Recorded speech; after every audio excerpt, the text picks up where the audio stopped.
오늘 뭐 시간이 이제 네 번째 시간인데 강론이 많이 남아 있어요. 근데 여러분들이 1, 2월 달에는 큰 줄거리만 중요한 거 위주로만 해줬었는데 가급적이면 최대한 많이 여러 가지를 봐야 됩니다. 그래서 책 페이지하고 강의 노트 같이 매치시켜 가면서 설명하면서 나갈 테니까 핵심적인 내용만 빨리빨리 기억하시면 돼요. 원리만 이해하고 이렇게 하시면 됩니다. 시간만 많으면 제가 천천히 재밌게 할 수 있는데 어쩔 수 없이 격주로 하고 이러다 보니까 여러분 기억이 남도록 하려면 최대한 이해하게 사례 위주로 해서 머릿속에 집어넣는 수밖에 없습니다. 여기 필기하는 게 이게 다 없어졌네? 이거 다 없어졌어요? 여기 필기하는 게 그냥 이게 없나 보네. 지난번에 여기 있구나. 미안합니다. 됐고. 자, 어디를 피시냐면 이제 책은 여러분들 71페이지 정도 펴놓으세요. 거기 보면 공동신청 관련해서 지난번에 당사 적격까지 봤을 거예요. 그러죠? 생각이 안 나는 게 정상일 텐데 등기 명의자가 될 수 있는 것은 누구인가 해가지고 자연인과 법인과 종중 같은 권리 능력 없는 사단재단 뭐 이런 거 얘기했었습니다. 그 부분까지 명의자 된다 했고 작년에도 나왔어요. 권리 능력 없는 사단, 그 사단은 그 비법인 사단 명의로 그 대표자나 관리인이 등기를 신청한다. 요 당사 적격 문제는 자주 나오는 편이니까 주의해서 알아두셔야 되고, 그다음에 71페이지 가면 오늘 여기서부터 할 건데 등기 신청인이라고 나옵니다. 신청인. 여기서부터 이제 공동 신청 원칙에 대해서 여러분들이 권리자 의무자 개념 요것을 이제 보는 건데, 신청인은 공동 신청이 원칙이지만 상대방이 존재하지 않으면 어쩔 수 없이 단독 신청을 하게 됩니다. 그래서 자, 등기는 공동 신청이 원칙. 이 소리가 좀 작은 것 같은데 괜찮습니까? 자, 공동 신청 원칙인데 여기 단독 신청은 이건 예외로 보고 있어요. 이것을 원칙이다 이렇게 얘기했고 이것을 예외. 이 공동 신청이란 말에서 등기 권리자 의무자 개념이 나오는데 이것은 절차법상의 개념으로만 이해하면 됩니다. 시험에서 나오는 것은 주로 절차법 개념을 물어보니까, 절차법이라는 것은 부동산 등기법상 권리자라는 것은 당해 등기를 함으로써 권리를 취득하거나 이익을 본다. 즉 이익을 보는 것으로 나타난 자가 있고, 자, 등기하면 권리를 상실하거나 또는 손해를 보는 것으로 나타난 자가 있어요.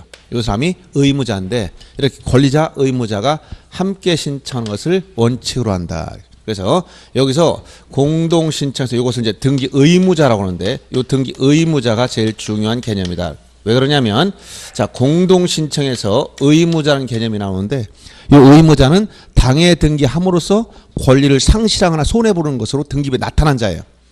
예를 들어 쉽게 이해하면 매매했다.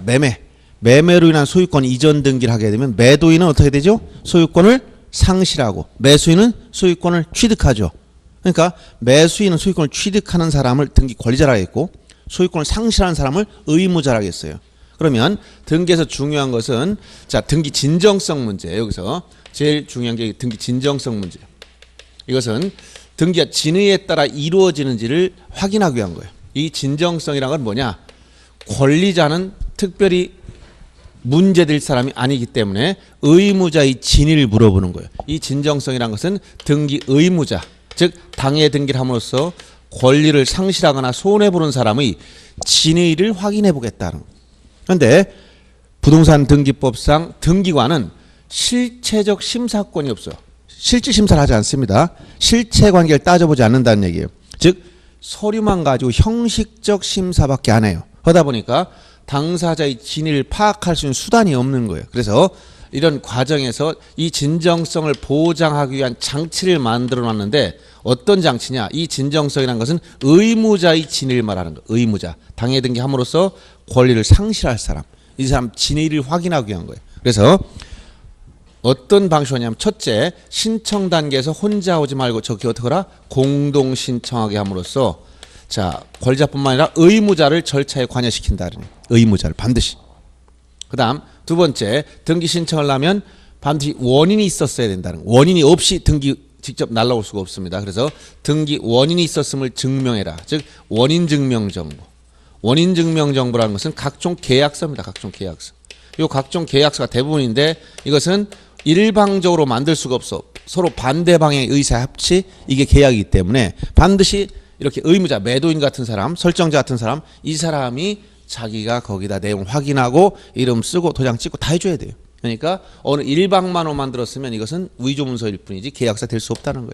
그럼 계약을 했으면 이행을 한다는 거예요.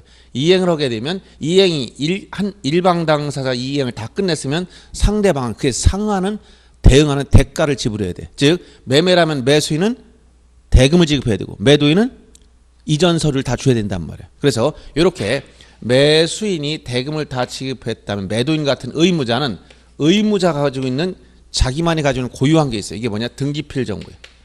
등기필증 내 등기필 정보. 이것은 의무자 거예요. 집문서, 땅문서 내놓으라는 얘기예요. 자, 이것이 들어간다는 것은 등기관 하여금 반대급부 이행이 끝났다는 걸 추정해 주는 거예요. 돈을 받았으니까 좋지 그냥 좋겠어요 이런 거? 이렇게 추정한단 말이에요. 근데 이것만 가지고도 믿을 수 없기 때문에 이제 의무자의 인감증명을 또 가져라는 거예요. 인감증명. 그래서 이 인감증명은 특히 매매 같은 경우는 아주 인감증명이 까다로워서 매도용 인감증명이라고 별도로 따로 발급받아요. 그것은 매도인이 즉 매매를 하는 권리를 상실하는 사람이 권리 취득하는 사람의 인적사항을 인감증명에 자필로 그대로 써넣어줘야 돼요. 그렇기 때문에 제3자 다른 사람이 이걸 발급받을 수가 없습니다. 그래서 이런 까다로운 절차 요것만 가지고도 진정성을 담보하는 장치는 어느 정도 마무리가 된다는 거예요. 즉 우리가 이거 반대적인 건 뭐냐면 우리 심사할 때 이거 대응되는 개념이 형식적 심사래. 등기관은 형식적 심사죠.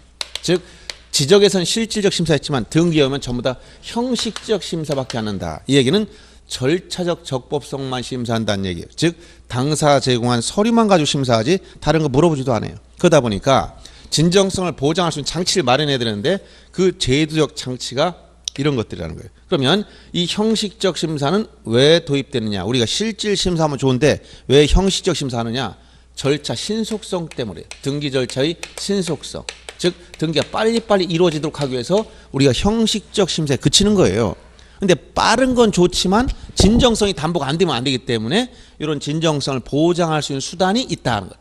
요것 때문에 여러분들이 등기관이 서류만 가지고 심사해도 내 의지와 반대로 의지에 맞지 않게 나도 모르게 나의 부동산이 제3자에 넘어가는 거는 거의 있을 수가 없다 얘기예요. 아시겠어요? 이런 장치에 있다. 이걸 원리를 이해하고 들어가면 됩니다. 그래서 여기서 공동신청이 중요한 건데 여기서 공동신청에서 뭐가 중요하냐? 의무자가 누구인가 이거를 잘 파악하라는 이거를. 알았어요? 그래서 우리 강의 노트 14페이지에 여러분들이 그걸 써봅니다. 자, 여러분 이해만 하면 돼. 거기다 강의 노트 14페이지 펴보시면 요 정도만 쓸 줄 알면 이제 의무자 다 파악이 됩니다. 자, 원리를 잘 보세요. 매매라면 자 A가 매도인, 우리 민법상은 매도인, 산 사람을 매수인. 이렇게 얘기하는데 이 매수인이 등기법에 이게 뭐가 된다? 등기 권리자. 등기 권리자. 이 매도인 이 사람이 등기 의무자가 되는 거. 언제? 매매로 인한 소유권 이전 등기할 때는 이 매도인이 등기 의무자가 된다. 이런 얘기예요. 그렇죠? 그러면 매매가 아니고 환매라는 건 뭐예요? 환매. 환매라는 것은 서로 다시 대사가는 거지. 대사가는 거니까 누가 사올 권리 가지고 있는 거야? 매도인이 다시 사올 권리 가지고 있고 매수인은 이런 의무를 부담하고 있는 자예요. 그래서 매매와 반대로 간다. 예를 들어서 거기 매매일 때는 권리자가 누구라고 했어요? 권리자가 매수인. 의무자 누구야? 매도인. 이렇게 됐지만 이게 매매예요. 매매의 경우. 그러면 환매란 건 어떻게 된다? 환매는 지위가 반대로 바뀌는 거예요. 매도인이 뭐가 되는 거야? 이 사람이 다시 권리자. 매수인 뭐가 돼? 의무자. 알았어요? 자, 이렇게 매도인과 매수인 지위가 서로 다 뒤바뀌는 것이 뭐냐? 매매와 환매예요. 이렇게 반대로 적어주면 되고, 그 다음에 각종의 거기 설정 등기할 때 제가 설명했죠. 설정이라는 말은 소유권 이외의 권리를 만들어 창설하는 거예요. 여기서 권리자가 누구고 의무자가 누구냐? 무조건 설정이나 말이 들어가면 해당 권리를 만든다는 거니까 이 문제된 권리의 권자 이런 말이 붙은 사람이 요게 등기 권자, 해당 권리의 설정자, 이게 의무자예요. 권자와 설정자를 구별하면 됩니다.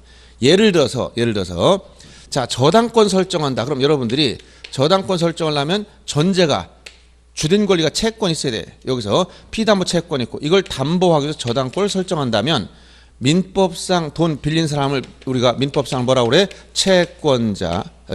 여기 채권자. 빌려준 사람, 빌린 사람을 채무자 이렇게 표현하죠. 그런데 이게 부동산 등기에 오면 요 저당권자, 요 채권자가 뭐가 되냐? 이 사람이 저당권 설정할 때 뭐가 되는 거야? 이게 저당권자로서 등기 권리자. 그 다음에 요 채무자가 누구냐? 요 사람은 바로 해당 권리인 저당권 설정자. 요 사람이 뭐가 되는 거야? 의무자. 그래서 저당권 등기의 경우에 누가 등기 권리자냐 물으면 저당권자 권리자예요. 의무자 누구냐? 저당권 설정자가 의무자이다. 이렇게 해야 되는 거예요.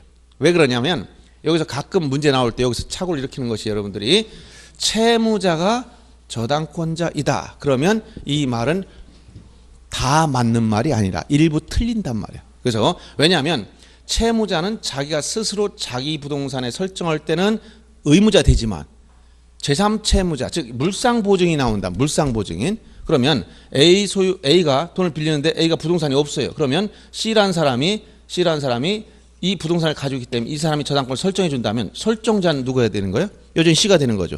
A는 뭐가 되는 거예요? 저당권 설정할 때 A는 뭐가 되는 거예요?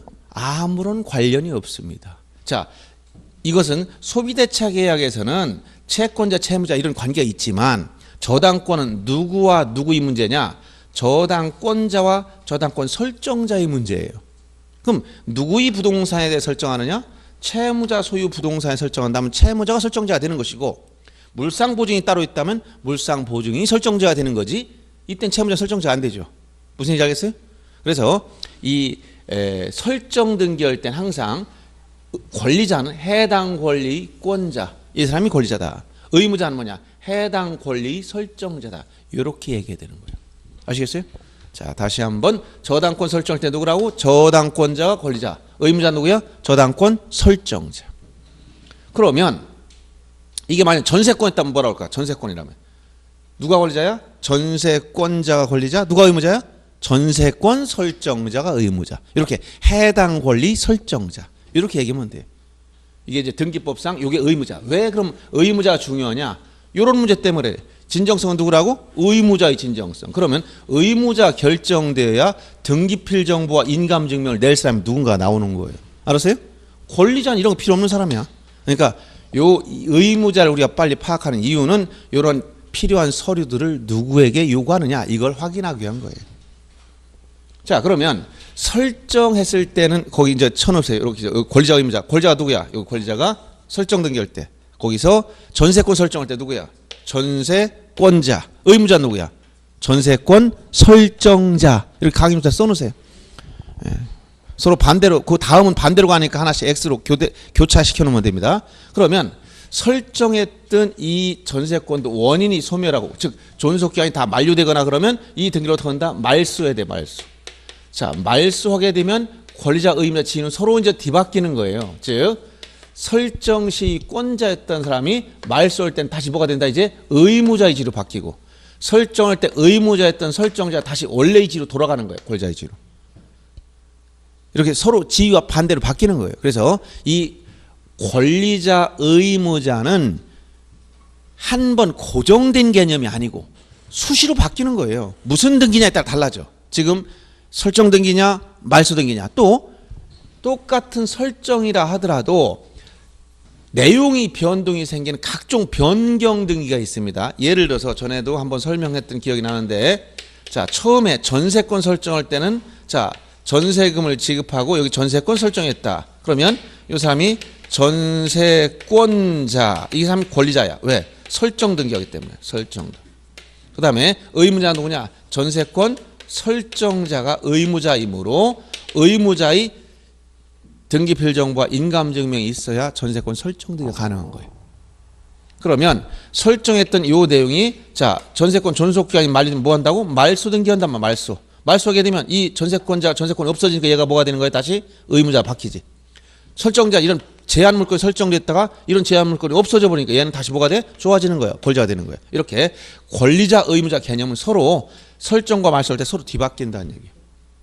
근데 문제는 내용의 변경이 생긴다. 즉 전세권도 금액을 증감하는, 즉 전세금을 증액할 수도 있고 감액할 수도 있고 기간을 연장할 수 있고 단축할 수 있고 이런 각종의 권리 내용의 변동이 생기면 어떨 거냐, 이것도 같이 보는 겁니다. 왜? 이 전세금 증액도 혼자 단독으로 못하는 거야. 다 공동신청을 해야 돼. 그럼 공동신청을 하면 뭐가 나와야 돼? 의무자가 나와야 되고, 의무자가 나와야 뭐가 들어간다는 거야? 등기필정보 인감증명 다 따라 들어가는 거예요. 그럼 의무자 누군지를 알아야 이걸 할 거 아닙니까? 그럼 만약에 전세금을 증액해, 증액 2억으로 올렸어. 그럼 누가 의무자라 했지? 전에 얘기 줬죠. 증액하면 누가 좋아진다고 했어요? 전세권자와 설정자 중에 누가 좋은 거야? 증액하면. 예. 증액할 때는 항상 여러분들 이건 형식적으로 판단한다 했지? 예, 일반적으로 여러분들이 생각할 때 착각하는 경우가 많다고 얘기해 줬어요. 왜냐하면 전세금이라는 것은 이건 집 주인에게 아예 주는 돈이 아니라 끝나고 받아갈 돈이에요. 그러면 등기 기록에, 등기부에 받아갈 돈이 1억이 좋으냐 2억이 좋으냐 물어봤을 때 여러분 뭐라고 해야 돼? 2억이 좋은 거로 되죠? 그러면 전세금을 증액하면 누가 좋아진 거야? 전세권자한테 유리해진 거야, 등기부상. 알았어요? 그러니까 증액 등기할 때 이거는 금액을 증액을 위한 변경 등기를 하거나 기간을 연장시키거나 저당권이 단순히 채무자만 바꾼다. 저당권은 물적 담보이므로 채무자가 누가 되든 상관이 없어요. 담보물권이니까. 채무자가 거지가 됐든 억만장자가 됐든 저당권은 뭐야? 담보물권이야. 그 사람의 개인적인 신용을 보여준 게 아니라 부동산 가치에 설정을 해준 거야. 그러니까 채무자가 누가 되든지 간에 저당권의 내용이 변동이 없기 때문에 이렇게 증액, 연장, 채무자 바꾸는 정도, 요 정도는 설정할 때와 당사자 지위가 똑같아요. 그러니까 예를 들어서 저당권의 피드안보 채권을 증액한다. 의무자가 누구냐 하면 설정자. 전세권의 존속기간을 연장한다. 의무자가 누구냐? 설정자. 저당권이 채무자를 변경시킨다. 의무자가 누구냐? 설정자. 뭐가 똑같아? 설정할 때가 똑같다는 얘기예요. 알았어요? 요거 원리를 좀 이해를 하셔야 돼, 원리를. 그 다음에 요 말소할 때와 같은 것은 반대로 금액을 어떻게 할 때? 줄이거나 감액 등기하거나. 감액 등기. 그 다음에 기간을 줄인다, 단축한다. 이런 변경 등기할 때는 말소시와 당사자와 같아. 그러니까 여러분들이 이해를 잘 해보세요. 전세금을 증액할 때는 설정시와 같으니까 의무자보다 전세권 설정자가 의무자이므로 이 집주인의 등기필정보, 인감증명이 필요하다. 그러면 거꾸로 전세금을 감액 등기할 때, 줄일 때 2억짜리 1억을 줄이려고 그래. 그때는 의무자 누구야? 전세권자가 의무자예요. 감액할 땐. 여기 누가 의무자야? 전세권자. 얘가 의무자야. 그러니까 이 사람의 뭐가 있어야 돼? 등기필정보와 인감증명이 있어야 돼. 어떤 등기필정보? 전세권 설정하고 받은 등기필정보였어요. 여러분들이 또 하나 착각을 많이 하는 게 처음 하는 사람들은 등기필증 내지 등기필정보 이것은 소유자만 있다라고 착각을 해요. 모든 권리에 관한 등기를 하게 되면 새로운 권리자가 만들어지면 반드시 등기필정보를 만들어줘요. 예를 들어서 내가 소유권을 이전받았다. 매수인이 됐어. 그래서 등기 다 끝냈습니다. 그러면 뭐가 돼? 소유자 됐죠? 그럼 소유권 등기필정보를 받아야 돼. 내가 돈을 친구한테 빌려주고 저당권 설정했어. 그럼 내가 뭐가 된다? 저당권자가 돼. 그럼 저당권 설정하고 나면 뭘 받아? 저당권 등기필정보를 받아야 돼. 내가 아파트에다 임대차가 아니라 전세권 등기하고 싶어서 아파트 소유자하고 협의해서 전세권 등기를 했어요. 그럼 나는 뭐가 돼? 전세권자가 돼. 그럼 전세권 설정 등기하고 나면 나는 등기소로부터 뭘 받는다? 전세권 등기필 정보를 받아가지고 있어야 돼. 알았어요? 그래서 나중에 끝날 때, 전세 기간이 끝나고 보증금을 반환받을 때, 이 전세금을 받을 때 이 등기필 정보를 줘야만 서로 교환이 되는 거예요. 그래서 모든 새로운 권리 등기가 생기면, 새로운 권리가 생기면 반드시 등기필 정보가 만들어지는 거예요. 그런데 일반인들은 가끔 수험생들 보면 소유자만 등기필 정보가 이렇게 착각하는 경우가 있어서 여러분들이 새로운 권리가 만들어지면 반드시 등기필 정보를 준다. 이걸 알아둬야 됩니다. 근데 현실적으로 왜 그런가 봤더니 대부분 은행에서 돈을 빌려주잖아요. 그러니까 이제 은행에서 저당권 설정하면 등기필 정보를 은행이 가지고 있는 거야. 알았어요?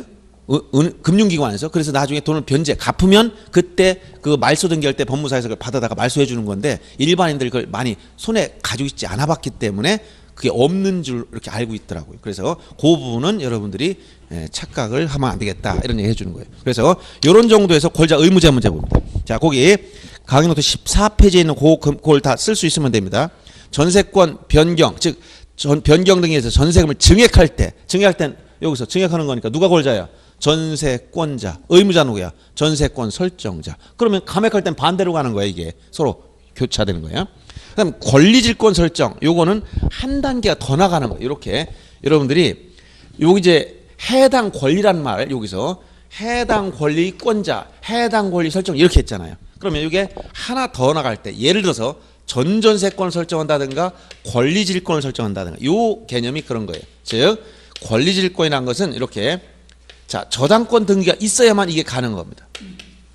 저당권 등기를 하면 B는 저당권 설정할 때 B가 뭐라고 한다? 저당권자 A를 뭐라고 했어? 저당권 설정자. 그래서 저당권 등기 당사자는 A, B입니다. 즉, 요 B가 저당권자, A가 뭐야? 저당권 설정자. 그런데 권리질권이라는 건 뭐냐면 요 저당권 등기를 매개로 해서 요 B는 채권자지만 채무자한테 지금 돈을 달라고 할 수 없는 상황이에요. 그래서 제3자로부터 급히 돈을 빌리겠다. 그러면 요 B는 뭐냐? 요 둘 간에 얘는 채무자가 되는 거야. 얘는 뭐가 돼? 채권자가 돼. 그러면 이 C는 무엇을 보고 돈을 빌려주느냐? B는 부동산은 없어. 다만 A로부터 돈 받을 권리가 있다는 거야. 돈 받을 권리 이게 있다는 거예요. 이건 어디에 나타나냐? 등기부에 다 공시가 되어 있어요.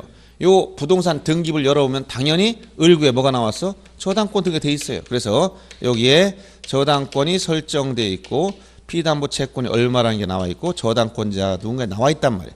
요걸 이 채권자 이 C라는 사람이 그럼 내가 요 저당권에 의해서 담보가 된 요 채권을 질권 설정하겠다 이런 얘기예요. 요걸 담보로 자꾸 주겠다는 거예요. 그래서 요 저당권 등기의 부기 등기로 이렇게 1번 저당권부 질권 설정 이렇게 해서 자 이렇게 써놓는 것이 이게 바로 권리질권이야. 그럼 요 C는 뭐라고 하냐? 얘는 원래 이런 개념으로 보면 이걸 권리질권이라고 하는데 요 권리질권이라고 하는데 요때 C를 뭐라고 그래? 권리질권자 해당 권리권자니까 C를 뭐라고 한다? 권리질권자. B를 뭐라고 그래? 얘를 권리질권 설정자.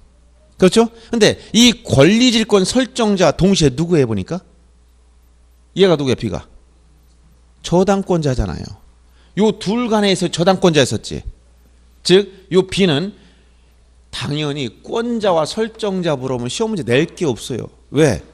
권리질권 설정 시 권리자가 누굽니까? 권리질권자. 의무자가 누굽니까? 권리질권 설정자. 할 말이 뭐가 있어요 여기?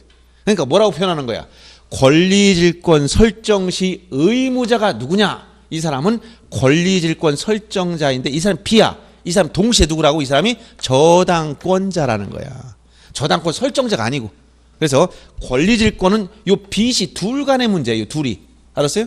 둘 간의 문제. 이때 얘는 즉 저당권 설정자 이 사람은 권리질권과 관련해서는 아무런 관련이 없는 사람, 제3자에 불과한 사람이야. 즉 권리질권 설정 시 저당권자가 의무자이다면 맞지만 저당권 설정자가 의무자다 이렇게 표현하면 전혀 관련 없는 사람이란 말이지. 아시겠어요? 그래서 해당 권리가 누구와 누구 간의 문제인가 이 당사자를 정확하게 아셔야 된다는 거예요. 그래서 권리질권은 이렇게 저당권 등기가 돼 있어야만 여기에 부기 등기로 할 수 있기 때문에 이렇게 해줄 수 있기 때문에 반드시 저당권이랑 연결돼 있어요. 그래서 권리질권은 바로 요 부분을 말하는 거지 여기와 연결시키면 안 된다. 그래서 시험에 나오는 것은 바로 요 의무자가 누구냐를 물어볼 때 당연히 권리질권 설정자가 의무자인데 이 사람이 누구냐? 결국 누구다? 저당권자다. 요걸 물어보는 거예요. 그래서 거기 권리질권 설정 등기할 때 권리자는 권리질권자이고 의무자가 누구다고? 저당권자. 누가 아니라는 거야? 저당권 설정자가 아니라는 거예요. 이 사람은 전혀 관련이 없다는 거예요. 아셨어요? 이 부분만 주의하시면 되고. 그 다음 시험에 많이 나온 것이 가등기에 대한 본등기 했을 때 자, 가등기에 대한 본등기 하는데 이거 이렇게 이것이 가등기 후 소유권이 제3자에 넘어갔을 때 시험에 자주 나와요.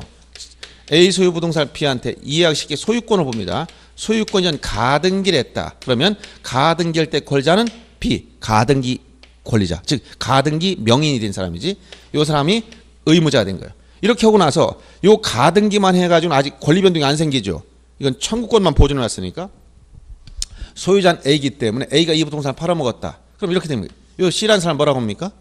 우리가 뭐라고 명칭을 붙인다? 제3취득자. 이렇게 말을 붙이는 거예요. 제3취득자. 이 사람 누구야? 현재 소유자. 현재 소유자. 그럼 이 사람 뭐야? 종전 소유자. 이제 지금 현재 소유권 이쪽으로 넘어가 있어요.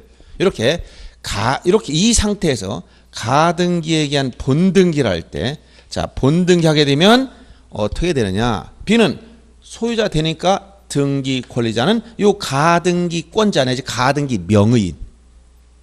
아시겠어요? 권리자는 누구라고? 가등기 명의인이 등기 권리자야. 근데 의무자가 누구냐? 누구를 상대로 청구하느냐 이런 얘기야. 이때는 현재 소유자 여기 아니고 요 종전 소유자, 즉, 자, 제3취득자인 현재 소유자가 아니고 가등기 당시 의무자였던 종전 소유자가 본등기 의무자이다. 그래서 거기서 의무자는 누구냐? 의무자는 누구냐? 종전 소유자. 종전 소유자. 이렇게 또 가로 열고 누가 아니다? 요 제3취득자가 아니다. 이걸 써놓았어요. 제3취득자가 아니다. 종전 소유자이지 누가 아니다고? 제3취득자가 아니다. 이해돼요? 예, 요걸 시험에 자주 나오니까 이걸 정확히 알아두세요. 가등기에 기한 본등기 할 때 의무자를 잘 물어봐. 의무자 누구냐? 가등기 당시 의무자, 즉 종전 소유자이지 현재 소유자인 제3취득자가 아니다. 요거를 정확히 알아두실 것. 됐고, 그다음 보실 게 이제 공동신청 원칙에 대해서 단독신청 보기 앞서서 여기서 여러분들이 하나 개념을 이해해야 돼. 등기 청구권과 등기 신청권. 이것은 여러분들이 개념만 이해하시면 돼. 청구권이라는 것은 어떤 특정인이 다른 특정인에 대해서 등기 신청 협력을 요구하는 권리, 즉 개인 간의 권리에 이게. 이것을 등기 청구권이다. 이렇게 얘기합니다. 이에 비해서 이 개인들이 국가기관인 등기소에 대해서 등기해달라고 요구하는 권리, 이걸 등기 신청권이라고 그래요. 등기 신청권. 자, 이렇게 이것은 등기 신청권이요, 이것은 등기 청구권이다. 알았어요? 그러면 일반적으로 등기 청구권은 누가 누구를 상대로 해서 많이 행사하느냐? 매매라면 이 사람 매수인이라겠지? 이 사람은 매도인. 전세권 설정을 하면 이 사람 뭐가 돼? 전세권자. 이 사람은 전세권 설정자. 즉 등기법상 개념 뭐라고 한다? 여기를 등기 권리자. 이렇게 등기 권리자. 이쪽을 뭐라고 한다고 해서 등기 의무자. 이렇게 권리자, 의무자 개념이 나오는데 등기 청구권은 누가 누구를 상대로 행사하는 거예요? 누가 누구를 상대로 행사한다? 등기 청구권. 이게 등기 청구권이야. 이건 등기 신청권이고. 이거 구별해야 돼. 등기 청구권 누가 누구를 상대로 행사한다? 예? 등기 권리자가 의무자를 상대로. 예를 들어서 매매라면 대금을 매수인이 다 주고 나면 등기 신청의 협력을 요구하는 사람은 누구야? 매도인이야, 매수인이야? 예? 당연히 매수인이 등기 서류 달라고 요구할 거 아닙니까? 그러니까 일반적으로 등기 청구권은 권리자가 의무자를 상대로 행사하는 게 일반적인데 거꾸로 의무자가 거꾸로 이쪽을 상대로 행사할 수도 있어. 이거를 뭐라고 한다 했지? 등기 인수청구권. 등기를 빨리 받아가시오라고 하는 거 있어요. 요건 요 매수인이 특이한 매수인이 하나 있다고 얘기해 줬죠? 누구였어? 가진 것이 돈밖에 없는 아줌마가 있어. 사놓고 등기 안 해가요. 그럼 각종 세금이 누구한테 나와? 명의자한테 나오니까 명의자가 매도인이 팔았는데도 등기 안 해가잖아. 그러니까 빨리 등기해가라 라고 요구하는 걸 등기 인수청구권이라고 그래. 그래서 등기 청구권이라는 건 일반적으로는 권리자가 의무자를 상대로 행사하는 거지만 역으로 의무자가 권리자를 상대로 행사할 때도 있는데 이걸 등기 인수청구권이다 라고 표현하는 것이고 요건 극히 예외적인 거예요. 일반적으로는 찾기가 힘들죠. 아시겠죠? 그래서 요 강부자 같은 사람을 뭐라고 표현했다? 천연기념물이다 라고 해줬잖아. 천연기념물. 1000명당 1명 나올까 말까 이 정도밖에 안 돼요. 그래서 여러분 개념 등기 인수청구권이 뭔가 요것만 이해하면 돼요. 여기서는. 자, 그 다음에 이제 단독 신청하는 경우가 법 23조에 나열된 그 명의자를 여러분 정확히 알아야 돼요. 시험 조문에 대해서. 책에서는 73페이지 이하 쭉 나오기 시작하는데 자, 그 조문 일부러 그대로 옮겨 놓았어요. 조문 내용 그대로 알아야 되기 때문에. 자, 그러면 여기 단독 신청할 때는 이건 법률 조문에 이건 어떤 경우냐면 등기 성질 자체에 의해서 의무자 자체가 처음부터 없는 경우도 있고 또 진정성이 이미 보장되기 때문에 단독 신청의 경우가 있고 또 법률에 특별 규정이 따로 있어서 단독 신청의 경우가 있고 이런 것들이 여러 가지가 있단 말이에요. 그래서 지금 23조에 규정된 단독 신청 이거는 그 누가 단독 신청인지 그걸 정확히 알고 있어야 됩니다. 그래서 그 23조 내용을 한번 읽어보겠습니다. 강의노트 15페이지 펴보시면 자, 그 조문 1항이 이게 바로 원칙이에요. 등기는 법률에 다른 규정이 없는 경우에는 권리자와 의무자가 어떻게 신청을 하고? 공동. 이게 원칙이에요. 원칙. 공동으로 해라. 공동 신청. 공동으로. 그런데 2항부터 8항까지가 단독 신청이 특별 규정이 나와 있는 대표적인 조문입니다. 그러면 소유권 보존 등이나 소유권 보존 등이 말소 등기는 단독 신청하는데 보존 등인 누가 단독 신청한다는 거예요? 여기서 보면 보존 등기는 누가 단독 신청할까요? 그걸 써놓아야 돼. 누가? 소유권 보존 등기는 누가 단독 신청한다? 예? 누굴까요? 보존 등기 누가 단독 신청할까요? 예? 누구? 애매하죠. 법 조문 그대로 알고 있어야 돼. 이 사람은 등기 명의인으로 될 자. 알았어요? 이렇게 소유권 보존 등이 누가 단독 신청한다고? 등기 명의인으로 될 자가 단독 신청하는 거예요. 그 다음에 보존 등이 말소 등이 거기 나와 있죠. 누가 단독 신청하는 걸로 나와 있어요? 등기 명의인이. 알았어요? 그 말을 이해를 잘해야 돼. 보존 등기는 아직 등기 명의인이 안 돼 있지만 명의인으로 될 자가 단독 신청하고 그 보존 등기 말소 등기는 명의인이 단독 신청합니다. 그 다음 상속이나 합병 기타 포괄 승계에 따른 등기는 누가 단독 신청한다? 이것은 등기 권리자가 단독. 의무자는 이미 사망해서 없어진 상황이에요. 그러니까 권리자가 단독 신청하는 것이고. 그다음 판결에 의한 등기는 누가 단독 신청한다? 판결 요 밑에 다시 보겠지만 누구? 승소한 사람. 요 소송 이긴 사람. 승소한 권리자나 의무자가 각자 단독 신청해. 승소한 자만. 그다음 5항에 가면 부동산 표시 변경이나 경정 등기 누가 단독 신청할까? 부동산 표시 변경 경정. 즉 건물 증축했다거나 이런 거. 지목을 바꿨다든가 이런 누가 단독 신청할까? 누가? 소유권의 등기명인.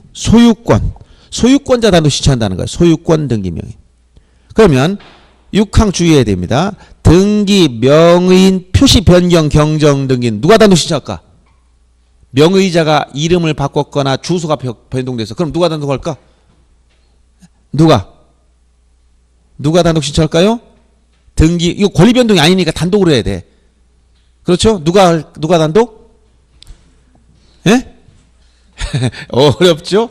해당 권리의 등기 명의. 즉 소유권자가 주소나 이름을 개명했다면 소유권 등기 명의인이 단독 신청하고 전세권자 이름을 개명했다? 주소 변동했다? 전세권 등기 명의인이 단독 신청하는 거예요. 그래서 해당 권리 등기 명의인 단독 신청한다. 이렇게 체크해 두시면 됩니다. 그 다음 7항 8항은 다 신탁 등기인데 지금은 신탁 등기 전부 다 누가? 수탁자 단독. 수탁자. 또 재신탁하더라도 새로운 신탁의 수탁자. 7항 8항은 전부 다 신탁 등기 나오면 수탁자가 다 단독 신청한다. 수탁자. 이거를 꼭 기억해 주시기 바랍니다.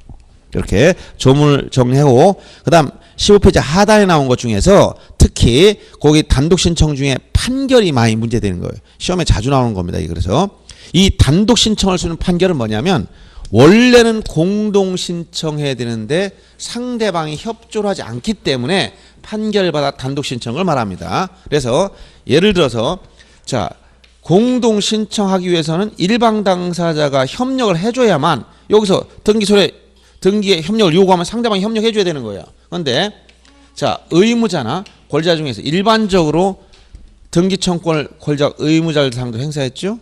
상대방이 서류 다 넘겨주면 아무 문제 없어. 그런데 의무자가 협조를 안 해요. 서류가 빠진데 안 만들어줘. 그럼 어떻게 해야 돼? 어쩔 수 없이 공동을 할 수 없는 상황이라면 법원에 소송을 제기해야 돼. 그래서 이때 요 사람을 우리가 소송을 제기한 사람 이쪽이라면 여기가 원고가 되는 것이고, 그렇죠? 일반적으로는 매수인인 B가 소송을 많이 제기한단 말이에요. 그러면 이 사람 소송 이기면 승소한 누가? 등기 권리자가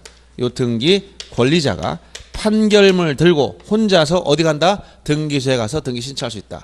진정성은 이미 법원에서 다 판결로 증명이 됐기 때문에 이쪽 협조 안 해도 이거 없어도 혼자 가도 돼. 이때는 판결 받으면 이게 누구야? 승소한 권리자가 단독 신청할 수 있고 또 아까 이 매수인 특수한 매수인 하나 있었지? 강부자 같은 사람이 있으면 누가 소송을 제기한다? 또 거꾸로 의무자 측에서 등기 인수청권 행사해서 빨리 등기를 가져가라 이렇게 해도 말 안 들으니까 판결받아 여기 도움 받지 않고 이쪽에서 또 단독 신청할 수 있어. 이건 누구? 승소한 누가? 등기 의무자만. 즉 이 승소한 등기 권리자나 등기 의무자가 전부 다 단독 신청할 수 있기 때문에 결국 이런 단독 신청할 수 있는 판결은 우리가 뭐라고 표현하냐면 이행 판결이다. 이렇게 표현해. 이행 판결. 등기 절차 이행을 명하는 판결이다. 이행을 명하는 판결이고 이때 누가 단독 신청하냐 물어보면 항상 여기 승소한 사람. 승소한 사람. 그래서 패소한 사람은 신청권이 없어. 이 패소한 자는 신청권이 없다는 거. 승소한 사람을 대신할 수도 없어. 대위도 안 됩니다. 대위도 안 되고. 그래서 요 이행 판결을 잘 알아야 되는데 거기 이제 공시법에서 나오는 판결 3개 다 정리해 준 거예요. 물권 변동 과정에서 등기 없이 물권 변동이 생기는 판결은 형성 판결만을 말한다. 그런데 지금 등기 절차에서 즉 공동 신청 원칙에 대해서 단독 신청할 수 있는 판결이 뭐냐? 이것은 이행 판결이 원칙이다. 이 이행 판결은 물권 변동은 등기해야 생기는 거야. 그런데 등기 과정에서 공동으로 하고 싶어도 상대방이 협력을 않더라. 이때 판결받아 단독 신청한 판결이 뭐냐 물어보면 이것은 이행 판결을 말한다. 이행 판결. 그래서 이행 판결 말하고 확정돼야 되기 때문에 확정 증명서를 첨부하면 되고 예외적으로 이 판결 하나 기억해 줘야 됩니다. 형성 판결 중에 공유물 분할 판결. 이건 이행 판결이 아니란 얘기죠. 이것은 각자가 단독으로 지분 이전 등기를 할 수 있다. 이게 판례입니다. 그래서 이 형성 판결 중 공유물 분할 판결은 꼭 기억해 주고 거기 두 번째 등기 신청인은 누구라고 여기서 승소한 사람. 승소한 권리자나 승소한 의무자만으로 신청하기 때문에 누군 신청권이 없다고 이게 패소한 자. 패소한 자는 신청권 자체가 없어요. 패소한 자. 그리고 승소한 자를 대위할 수도 없어. 그 다음 이 이행 판결의 경우에 판결 받은 지 10년이 지났다 하더라도 이것은 소멸시효를 물어보는 건데 우리 등기관은 형식적 심사권밖에 없기 때문에 소멸시효 여부를 따져볼 권한 자체가 없습니다. 그래서 10년이 경과된 판결을 가지고 등기 신청하더라도 이 등기를 어떻게 하라? 수리해줘라 이런 내용이에요. 요까지 알아두시면 되고 하나 더 넘어 거기서 10년 경과된 판결을 등기 신청할 수가 있다 얘기입니다. 있다. 아셨죠? 그 다음에 승소한 권리자 단독 신청할 땐 등기필 정보를 제공하지 않았지만 거기 주의할 게 있어요. 여기 승소한 의무자 단독 신청할 때 요때만큼은 의무자 본인이 가지고 있는 등기필 정보를 내야 돼. 그래서 등기필 정보를 낸다. 요 문제도 같이 연결해서 알아둬야 됩니다. 승소한 의무자 단독 신청할 때 등기필 정보를 낸다. 그래서 기억하기 쉽게 여기 판결 중에서 하나의 경우는 등기필 정보가 제공하는데 그게 언제냐? 의무자 의자를 잘 보라고 했죠. 의자 요때만 낸다. 의무자. 권리자는 동그라미가 없지만 의무자만 있어. 승소한 의무자가 단독 신청할 때 등기필 정보를 낸다 이 얘기예요. 이걸 꼭 기억해야 돼. 시험 문제 나왔는데 뭐가 판결 중에 하나는 등기필 정보가 들어가. 근데 승소한 권리자인지 의무자인지 생각이 안 난다. 그러면 의무자의 의자를 잘 보라고 얘기해 준 거예요. 여기. 네, 그러면 낸다. 꼭 기억해 주시기 바랍니다. 그 다음 뒤에서 오늘 보겠지만 소유권 보존 등기도 판결에 의해서 소유권을 증명하는 자가 할 수 있는데 이때 보존 등기를 신청할 수 있는 판결은 뭐냐? 종류 묻지 않습니다. 다 돼. 이행 판결도 되고 확인 판결도 되고 형성 판결도 다 되는 겁니다. 이렇게 알아두면 되고 그 다음에 이제 책에서는 75페이지 정도 넘어가면 뭐가 냐면 제3자에 의한 등기 이렇게 나와요. 그럼 여기서는 지금은 당사자, 지금 공동이든 단독이든 이건 당사자가 등기 신청하는 거지만 당사자가 아닌 자가 신청할 수가 있어요. 등기를. 제3자가. 그래서 이 제3자의 등기 개념 정도만 알고 여러분들이 뭐 복잡하게 들어가면 머리가 막 아프고 기억도 안 날 것 같아요. 그래서 제3자의 등기 신청이라는 것은 이 제3자는 당사자가 아닌 제3자라는 거예요. 당사자가 아닌 제3자. 그러면 대표적으로 제3자 신청하는 게 세 가지 나눠지는데 첫째가 포괄 승계인. 포괄 승계인. 그럼 두 번째가 대신한 대우 신청. 세 번째가 대리인에 의한 등기 신청. 이렇게 세 가지가 있어요. 근데 요 포괄 승계인에 의한 등기 신청은 우리가 이걸 다른 말로 상속인에 의한 등기 신청이다. 이렇게 표현해요. 즉 계약 당사자가 아닌 자가 등기 신청한 첫 번째 케이스다 하는 거예요. 그래서 요 포괄 승계인에 의한 등기는 상속 등기와 다릅니다. 뭐냐면 생전에 어떤 법률 행위를 했어야 돼. 이렇게 만약 지금 매매에 따른 어떤 법률 행위를 하고 이에 따라 등기를 해줬다면 아무 문제가 없는데 법률 행위는 생전에 해놓고 나서 일방 당사 사망하는 거예요. 만약 의무자 매도인이 죽었다. 그러면 어떻게 되느냐? 의무자의 여기 포괄 승계인 이 사람을 표현을 이렇게 포괄 승계인 또는 상속인 요 사람 뭐라고 그래? 피승계인 피상속인 이렇게 명칭을 붙입니다. 이런 경우는 만약 이런 법률이 없었다면 그냥 민법 187조에 따라 등기 없이 물권 변동이 생겼고 이 갑이라는 사람은 상속 등기를 단독 신청하면 되는 거야. 그런데 이것은 그런 케이스가 아니고 요 A가 살아생전에 법률행위 해놓고 죽었어요. 알았어요? 그럴 땐 어떻게 해야 되냐? 이때는 이렇게 상속 등기를 거칠 필요가 없다는 거야. 이것은 계약 당사자는 매도인과 매수인이었지만 요 둘이지만 등기 누가 신청하냐? 죽은 사람이 할 수가 없다는 거예요. 여기 사망했기 때문에. 사망했으면 누구? 요 사람이 포괄 승계인 갑과 상대방이 공동 신청을 이전 등기 해주겠다. 그러니. 알았어요? 그러면 요 갑은 누구냐? 당사자 아닌 제3자라는 거예요. 요 계약 당사자 A, B였었잖아요. 그래서 이런 제3자가 등기 신청할 수 있는데 전형적인 걸 이게 뭐라고 한다? 포괄 승계인에 의한 등기. 다른 말로 뭐라고? 상속인에 의한 등기. 이건 전제가 뭐야? 생전에 뭔가 법률행위를 하고 나서 일방이 죽은 거예요. 알았어요? 근데 부동산 등기법은 의무자가 죽은 걸 전제로 해서 조문이 만들었다는 걸 알 수 있어요. 왜냐하면 여기 조문이 신청서 원래 신청서 여기 각하 사유 중에 요 각하 등기를 거절할 수 있는 사유가 총 11가지가 있는데 29조에 가면 제7호에 가면 의무자가 이때 의무자는 A가 돼야 되고 등기부상 A명으로 돼 있어야 돼. 그런데 등기 신청은 누가 하느냐? A가 신청하지 않고 A 포괄 승계인 갑이 한단 말이야. 그래서 등기 기록의 요 이름과 신청인이 서로 맞지 않으면 등기를 안 해주는 거예요. 각하하는 거예요. 여기서 각하하게 되는데 여기서 단서가 붙어 있어. 단서. 뭐냐? 이런 포괄 승계인에 의한 등기는 등기 기록상 명의자와 신청인이 맞지 않아도 각하지 말아라. 이런 예유를 뒀다는 거예요. 그 얘기는 의무자 사망을 전제로 했는데 기분 나쁘게 왜 매도인만 죽으라는 법이 있느냐?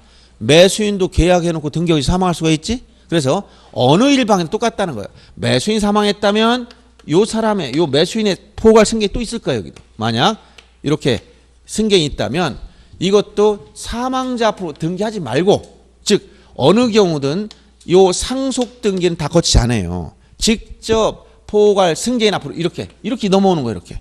즉 의무자로부터 권리자의 포괄 승계인 앞으로 직접 이전 등기가 이루어집니다. 둘 다 사망했다면 당연히 의무자의 포괄 승계인 갑과 권리자인 포괄 승계인 을이 등기부상 A 명의 등기를 을 앞으로 직접 이전 등기 해버리는 거예요. 어느 경우나 뭐를 하는다? 상속 등기를 거칠 필요가 없어. 이걸 뭐라고 표현한다? 포괄 승계인에 의한 등기다. 이렇게 표현해. 포괄 승계인에 의한 등기. 이거는 뭐야? 공동 신청에 대해 물권 변동을 보세요. 이것은 자 물권 변동은 어디에 따른 거냐? 민법 186조에 따른 거예요. 이게 법령에 있잖아요. 법령이. 그러니까 등기를 해야 물권 변동이 생겨요. 근데 등기를 하면 어떻게 한다? 공동 신청에 대해 권리자 의무자. 근데 일단 의무자 사망했다면 의무자가 등기할 수 없어. 의무자의 포괄 승계인 갑과 상대방이. 권리자가 사망했다면 의무자와 권리자의 포괄 승계인 을이 공동 신청. 둘 다 사망했다면 의무자의 포괄 승계인과 권리자의 포괄 승계인이 A로부터 직접 을 앞으로 소유권 이전 등기를 한다. 그러니까 공동신청임으로 누가 나온다? 의무자 나와. 그러니까 의무자가 나온다면 의무자의 무엇이 들어간다? 여기선 등기필 정보가 들어가는 거야. 등기필 정보. 알았어요? 등기필 정보. 자, 이런 개념만 이해하시면 됩니다. 그래서 거기 포괄 승계인에 의한 등기를 보시면 등기원은 생전의 법률행위다. 즉 살아있을 때의 법률행위다는 거예요. 그 다음 두 번째 등기필 정보를 반드시 내야 돼. 왜? 공동신청이므로. 공동신청이므로. 그 다음에 등기 원인증명 정보. 여기는 계약서가 있다는 요 계약서. 요 계약서를 내야 돼. 계약서. 만약 상속 등기였다면 사망했다면 원인 증명 정보인 어떤 계약서 같은 건 없다만 이때는. 근데 요거는 원인 증명 정보인 매매를 했다면 요 생전의 법률행위에 따른 원인 증명 정보가 있다. 이걸 제출해야 됩니다. 그다음 신청 정보의 의무자 표시가 등기 기록과 일치하지 않더라도 각하하지 말라는 단서가 있다는 거. 요 세 가지만 알면 끝나는 거예요, 이건 사실은. 그다음에 대위 신청 중에서 제일 많이 나오는 게 채권자 대위 신청. 그래서 여러분 채권자 대위 신청은 거기 핵심적인 내용만 써놓은 거예요. 채권자가 채무자의 등기 신청권을 대위한다. 이해하기 쉽게 A가 B한테 돈 받을 게 있다. 돈 받을 게 있을 때 요 사람 뭐라 온다? 채권자라고 그러고 요 B를 채무자라고 그럽니다. 그런데 자, 이게 문제는 뭐냐? 채무자가 돈을 갚지도 않는 상황에서 채무자는 제3자로부터 부동산을 샀어. 이렇게 샀어. 그럼 부동산 샀다면 이 등기는 누가 하는 거야? 매도인인 C와 매수인 B가 공동신청으로 등기를 신청하면 되는데 이렇게 공동신청으로 요 등기 얘한테 B한테 뭐 했다는 거야? 얘한테 등기 신청권이 있다는 거예요. 등기 신청권이. 그런데 채무자가 이 등기 신청하지 않는다는 거야. 그러면 요 C를 뭐라고 하냐? 채무자의 채무자, 다른 말로 뭐라고 한다? 이걸 제3채무자. 자, 제3채무자. 이렇게 표현하는 거예요. 자, 채권자, 채무자, 제3채무자. 이런 관계예요. 그러면 먼저 자, 채권이 있어야만 돼. 그래야 이 등기를 신청할 수 있어요. 즉 채무자한테는 뭐가 있어야 되냐? 요 등기 신청권이 있어야 돼. 이걸 행사하지 않아야 돼. 그때 채권자가 요 채무자의 등기 신청권 요것을 뭐한다? 요것을 대신해서 요것을 대위해서 신청해 준다 이런 얘기. 자, 그래서 여기서 이 채권자 대위 신청을 보려면 자, 등기부를 이해를 잘해. 여기서 누구 앞으로 현재 등기되어 있는 거야? 제3채무자 C 앞으로 등기되어 있는 거예요. 이걸 지금 누구 앞으로 이전하려고 하는 겁니까? 지금 채무자 앞으로 이전하려고 하는데 즉 매도인인 C, 매수인인 B 이렇게 이전 등기 하려고 하는데 이걸 누가 신청하지 않는다는 거야? B가 신청하지 않아서 이거 누가 신청했다는 거야? A가 신청했다 이 얘기예요. 알았어요? A를 등기 신청인 여기서 잘 보시면 등기 신청인은 누구예요? 채권자. 이 사람이 등기 신청. 등기를 신청한 사람. 등기 신청인은 채권자. 요 B는 뭐가 됐어요? 등기 명의자. 등기부상 등기 명의인이 됐죠? 이렇게. 자, 등기 명의인은 채무자요. 신청인은 채권자다. 그래서 이런 경우에 즉 등기 신청인은 A 이름을 신청했고 등기부상은 B 이름으로 됐다는 거예요. 그래서 이런 경우는 이 조건이 신청인과 원래 명의자가 딱 일치하는 게 일반적인데 이런 경우 일치하지 않은 특수한 경우이기 때문에 등기 끝나더라도 등기필 정보를 만들지 않아. 등기필 정보는 만들지 않는다. 다만 등기 끝나면 등기소연 신청한 사람한테 반드시 끝났다고 알려줘. 이걸 등기 완료 통지. 등기 완료 통지를 해주는데 이 완료 통지는 신청한 사람은 당연히 해주는 것이고 요 채무자는 뭐냐? 자기 이름으로 등기가 됐음에도 모르고 있어요. 그래서 이 등기를 꼭 알아야 될 사람이야. 그래서 이 명의자 된 채무자에게도 똑같이 등기가 끝났다고 완료 통지해줘. 즉 채권자 대위 신청에서는 자 신청인인 채권자와 명의자가 된 채무자 모두에게 뭐 한다고? 등기 완료 통지. 꼭 기억해 줘야 됩니다. 그리고 하나 조금 더 나가면 채권자 대위 신청에서 대위할 수 있는 범위는 이것은 채무자에게 유리하거나 중성적인 등기만 가능하다. 유리하다는 것은 채무자가 등기 권리자로 신청할 등기, 중성적이라는 것은 채무자의 권리에 영향이 없는 등기. 이것만 가능하고 불리해지는 것, 즉 채무자가 등기 의무자의 지위에서 신청할 등기는 못한다. 이 두 가지만 가능하다. 자, 이렇게 되는 겁니다. 그리고 한 걸음 더 나가서 이 채권자의 또 다른 채권자가 있으면 이건 중첩적으로 또 다시 대위를 할 수 있어요. 채권자 대위를 다시 대위할 수 있다. 요 정도. 요 정도네. 자, 그러니까 여러분들이 이 등기를 보려면 당사자는 누구야? B씨가 계약 당사자야, B씨가. 근데 등기를 누가 한다는 거야? B가 안 하고 제3자가 하고 있다는 거예요. 알았어요? 제3자.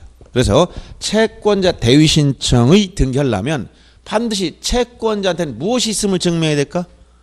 채권이 있어야 돼요. 왜? 증명 못하면 이거 등기 못하면 남의 등기이기 때문에. 타인 등기 아니에요. 근데 등기관이 A가 등기 신청했더니 왜 오셨어요? 했더니 지나가다 심심해서 한번 하려고 왔어요. 그럼 받아줄까? 적격 자체가 없는 사람이에요. 그러면 이 사람이 이 등기하려면 반드시 뭐야? 채권 있음을 증명해야 돼. 그러니까 뭐야? 차용증이 있든 판결문을 가지고 있든 매매계약서를 가지고 있든 뭔가 근거가 있어야만 받아줄 수 있는 거예요. 그러니까 채권자 신청인은 채권이 있음을 증명해야 돼. 금전 채권이든 특정 채권이든 묻지 않습니다. 그리고 채무자한테 뭐가 있어야 돼? 채무자한테 뭐가 있어야 돼? 원리적으로 생각해 보세요. 채무자한테 뭐가 있어야 돼? 등기 신청권이 있어야, 이게 뭔가 있어야 대위하지. 아무것도 없어. 그럼 뭘 대위할 거예요? 채무자한테 당연히 뭐가 있어야 돼? 신청권이 있어야 돼. 신청권. 공동신청사건이라면 이렇게 공동하면 되고, 만약 B가 상속받은 권리가 있다. 그러면 상속 등기는 단독 신청할 거니까 이 등기 신청권은 공동 신청이든 단독 신청이든 신청권은 있어야만 이걸 얘가 대신할 거 아니에요. 무슨 얘기 하겠어요? 그래서 채무자한테는 등기 신청권이 존재해야 되고, 그다음 그 대위할 수 있는 범위를 하나 더 언급해 줬죠. B가 스스로 등기 안 타 보니까 B한테 불리한 등기를 해놓으면 안 돼요. 그래서 채무자한테 유리하거나 권리에 영향이 없는 등기는 대위할 수 있지만 채무자한테 불리해지는 등기를 제3자가 해놓으면 안 된다는 얘기예요. 알았어요?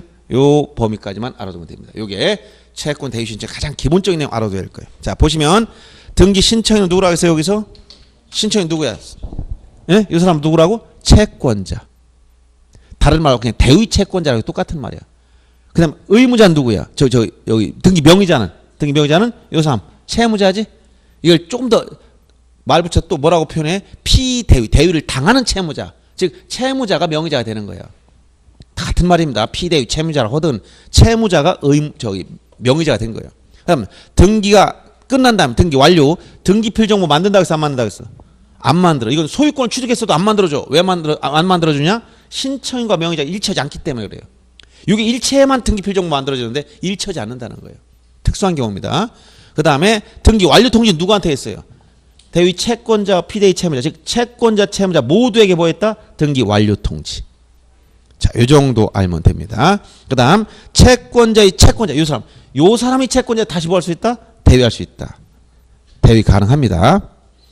그 다음 5번 같은 경우는 채권자, 채무자를 대위해서 신청한 경우 채무자부터 채권자 자시효 등기를 동시에 신청하지 않도록 수리해다. 이게 무슨 얘기냐면 말만 어려운 개념인데 지금 지금 C가 부동산을 B한테 팔았고 B가 A한테 팔았다. 그럼 얘가 매매했고 여기도 매매했다면 그럼 등기는 어떻게 넘어가야 돼? 이렇게 한번 넘어가고 이렇게 넘어가야 되죠? 근데 B가 등기 안고 있어. 그럼 이 등기를 누가? A가 채권자를 대위하겠다는 거야. 그러면 요렇게 C로부터 B 이걸 얘가 채권 대위해서 하고 B로부터 자기 앞으로 넘기는 등기는 자신이 직접 하면 되는 겁니다. 이런 식으로 등기를 두 건 해야 되는데 1번 등기와 2번 등기는 어떤 관계냐?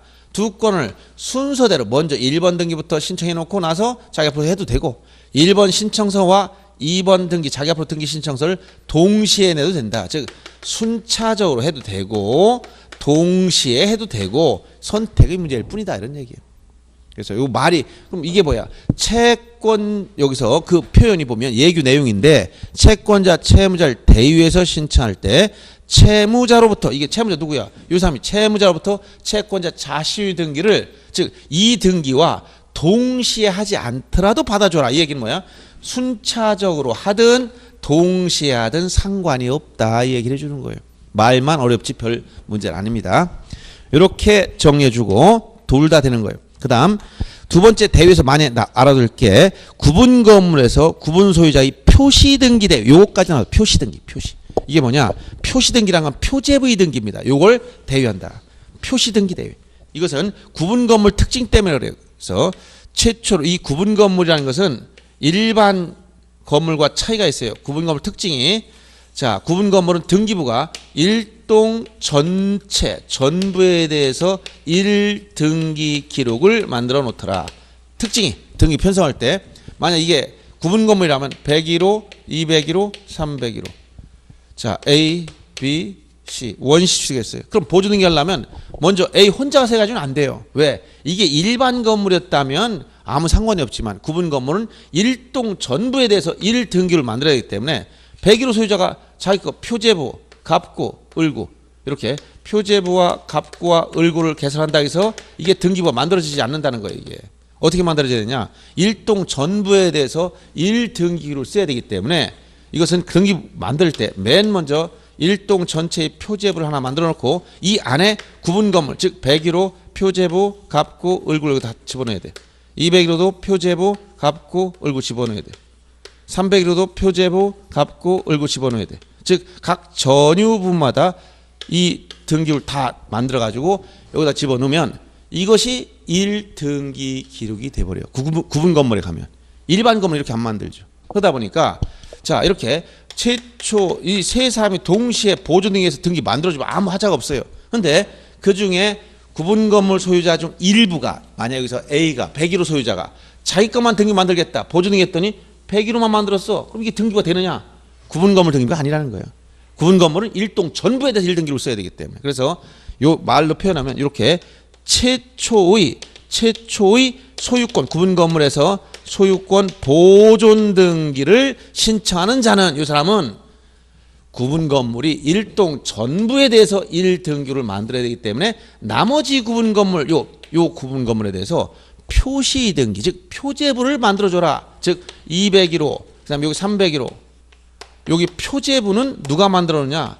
최초 구분 건물 보존 등기 하는 자가 요 A가 나머지 B, C를 대신해서 대우위해서 또 이건 동시에 돼 따로따로 못 만들어요. 요거 만들 때 만들어지기 때문에 이렇게 최초의 보존 등기를 신청하는 자는 나머지 구분 건물의 표시 등기 즉 표제부는 만들어 놔라. 그래야만 등기가 만들어지기 때문에. 그러면 201호나 301호는 이미 표제부만 만들어져 있어요. 갑굴고 없어.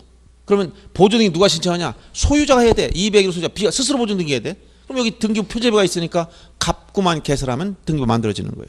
그래서 이렇게 요게 바로 최초 보존등기 하는 자가 나머지 구분 건물이 무슨 등기? 표시 등기를 대위하는 거지 소유권 보존 등기를 대위하는 게 아니라는 거야. 보존 등기는 소유자가 각자가 해야지 다른 사람이 할 수 있는 게 아니야. 아셨죠? 그래서 이걸 말로 설명하면 최초 보존 등기 신청하는 자는 나머지 구분 건물에 무슨 등기? 표시 등기, 표제부. 이걸 소유권 보존 등기를 대위한다면 틀려. 이렇게만 알아두시고 또 가끔 나오는 게 그 3번 지문 멸실 등기 대위. 요것까지 하나만 개념만 이해해 두면 됩니다. 멸실 등기 대위라는 것은 이건 토지 건물 소유자 다른 상황에서 이렇게. 즉 A 소유 토지에 토지 소유자 승낙을 받아서 B라는 사람이 건물 졌다. 그러면 이 건물이 있는 상태라면 건물 등기부 따로 토지 등기부 따로 있는 거예요. 근데 건물이 화재로 전소가 됐어. 그럼 건물이 멸실됐어. 멸실됐으면 건물 멸실 등기 누가 신청하는 거냐? 이 건물 소유권자였던 B가 1개월 이내 멸실 등기 신청해야 돼요. 건물 소유자가. 그래서 등기부를 폐쇄시켜야 되는데 얘가 멸실 등기 하지 않아. 그럼 누가 한다는 거야? 여기 대지 소유자가 건물 소유자를 대신해서 대위에서 뭐 할 수 있다? 멸실 등기를 할 수 있다. 요 내용이에요. 자, 그래서 요 특수한 경우입니다. 일반적인 것들이 아니에요, 이게. 그래서 요 세 가지 정도 기억해 줘야 돼. 대위 신청에서 어떤 거? 채권자 대위 신청. 두 번째 어떤 거 이거? 구분 건물 표시 등기 대위. 그다음에 건물이 멸실됐을 때 누가 요 대지 소유자가 멸실 등기를 대위하시는 거. 요 세 가지 정도만 기억해 주면 됩니다. 자, 이렇게 놔두시고 그다음에 그 밑에 대리인의 등기는 요거는 자기약 쌍방대리 즉 민법상 법률에 있는 것이 아니기 때문에 법무사 1인이 양쪽을 다 대리를 두고 또 일방이 타방의 대리인 자격이 돼도 상관이 없다는 거예요. 그 다음 대리인 자격은 직접 찾아갈 때는 자격 제한이 없어요. 즉 아무나 해도 됩니다. 다만 업으로만 못한다는 거예요. 업이라는 건 뭐야? 계속 반복 영리 목적으로 못한다는 거죠. 업으로. 그 다음에 전자신청은 달라요. 전자신청은 등기관이 눈으로 보면 통지할 수가 없어. 그렇기 때문에 대리인이 되려면 반드시 자격자 대리인만 즉 법무사나 변호사 자격이 있는 자만 타인을 대리하여 전자신청할 수 있어. 일반 방문신청은 아무나 되지만 전자신청은 자격자 대리인만이 타인을 대리할 수 있게 만들어졌다는 거. 그 다음 대리권 존속 시기는 접수할 때까지 있으면 끝나는 것이고 대리인 표시는 신청정보에 즉 신청서에 당연히 기록이 됩니다. 신청서엔 대리인 법무사 뭐 갑 이렇게 나와요. 등기부엔 대리인 표시가 나온다 안 나온다? 안 나오지. 등기부엔 본인 명의만 들어가지 대리인 표시할 이유가 없죠. 요 정도 내용만 알아두면 됩니다. 그래서 지금 보신 것이 여기에 절차 개시까지 봤어요. 그래서 이런 내용을 정리해 줬고 좀 쉬었다가 신청정보, 첨부정보 이런 강론적인 절차 총론 내용 정리해주고 강론 중에서 각종 권리에 관련된 것부터 먼저 볼 겁니다. 오늘 여러 가지 좀 터치를 많이 할 거니까 깊이 있게 볼 필요 없고 간단하게 보여야 돼요. 왜냐하면 시험에 나오는 것도 예를 들어 소유권 이전 등기다 그러면 원인이 뭐냐? 매매. 그럼 거래계약 등기 문제. 수용이다. 수용의 특징이 뭐냐? 이런 거. 그 다음에 상속이다. 상속 등기 특징적인 거. 진정명의 회복이다. 그럼 진정명의 회복 어떤 게 특징이냐? 이런 개념들만 알면 돼요. 그래서 가급적인 범위가 광범위한 부분이 굉장히 많아서 이제 절차 총론을 딱 끝나고 나서 강론 들어갈 때는 아주 이렇게 여러 가지를 많이 볼 거니까 그렇게 하시고 좀 쉬겠습니다.